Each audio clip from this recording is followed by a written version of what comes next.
Kebakaran hebat melanda hunian pekerja konstruksi HPK 1 di kawasan Ibu Kota Nusantara atau IKN Rabu sore 1 Oktober. Berdasarkan rekaman video yang beredar, api mulai berkobar sekitar pukul 17.30 WITA. Dalam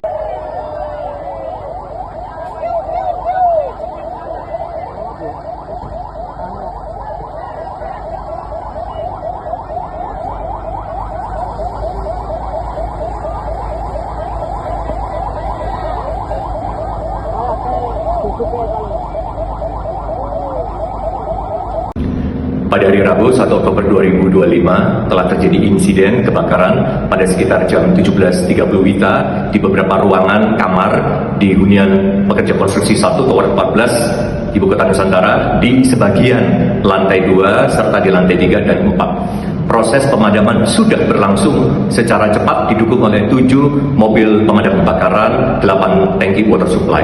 Total ada 15 unit pemadam kebakaran. Pada sekitar jam 19 WITA, seluruh kebakaran sudah berhasil diatasi oleh petugas kami, didukung bersama aparat pemadaman kebakaran terkait. Emang bener IKN mau dijadiin ibu kota provinsi Kalimantan Timur dan batal jadi ibu kota negara. Lah terus, apa kabar semua pembangunan yang udah dilakuin selama ini, yang udah disiapin sebagai infrastruktur ibu kota Indonesia? Ya kalau kerjanya seperti ini saya kira insya Allah bisa. Ya harus optimis.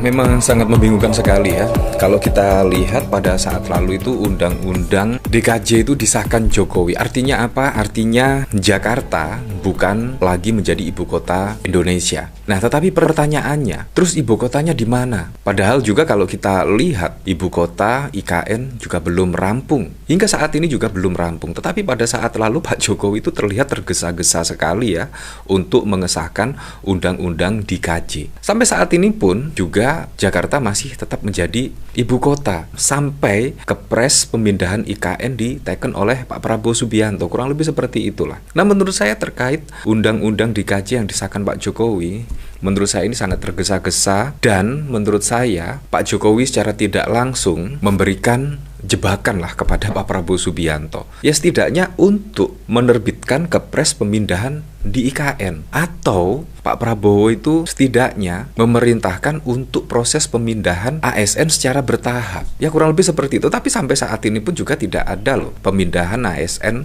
untuk bekerja di IKN secara bertahap. Sampai saat ini pun juga belum ada. Ini juga sangat mengejutkan sekali, di mana pada saat lalu juga Pak Jokowi menggelar upacara di IKN.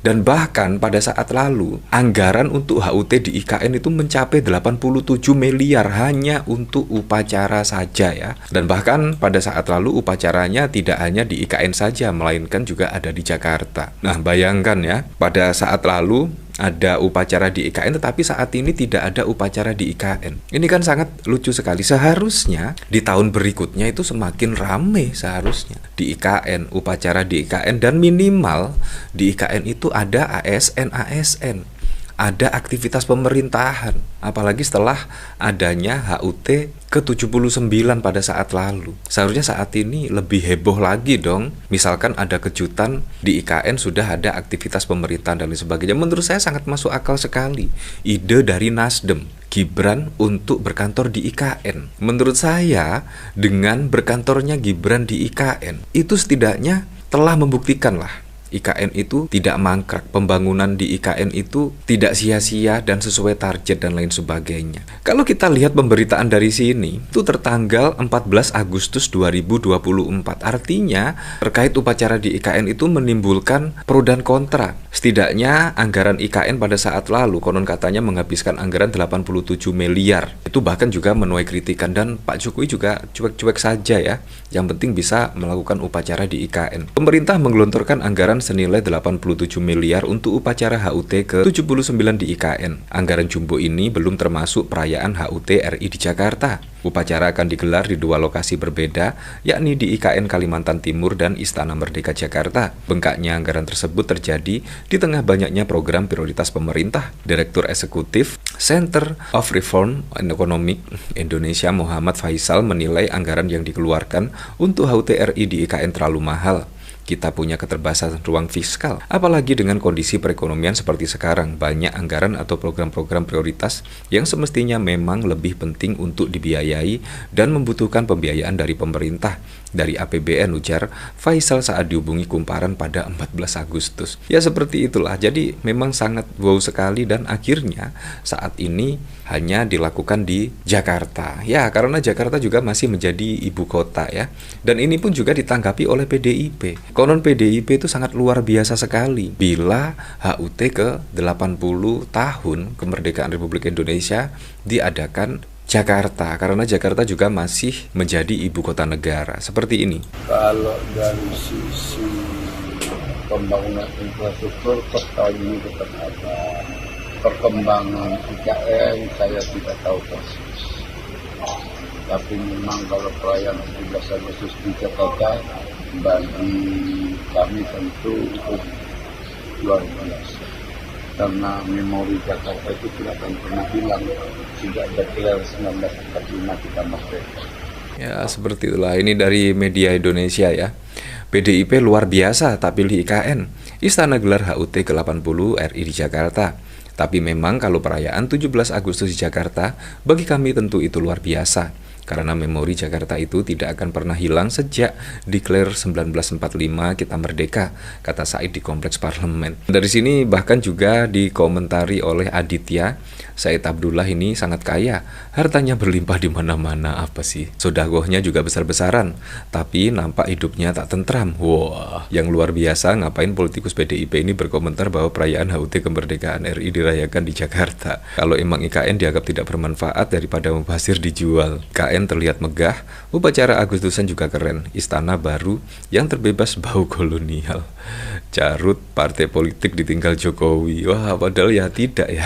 Ditinggal Pak Jokowi pun juga masih tetap menjadi partai terpopuler loh. Ini kan sangat mengejutkan sekali ya. Nah, kalau kita lihat dari sini ya, dari Ketua Komisi 3 DPR RI, upacara 17 Agustus di IKN boros anggaran, lebih baik di Jakarta. Wah. Ketua Komisi 2 DPR RI, Karsayuda menyoroti potensi pemborosan anggaran apabila peringatan HUT ke-80 kemerdekaan RI 17 Agustus 2025 dipusatkan di Ibu Kota Nusantara IKN. Menurutnya, biaya yang dikeluarkan tidak akan sedikit, bertolak belakang dengan semangat efisiensi anggaran yang sedang digalakan pemerintah dengan semangat Impres nomor 1 tahun 2025 tentang efisiensi.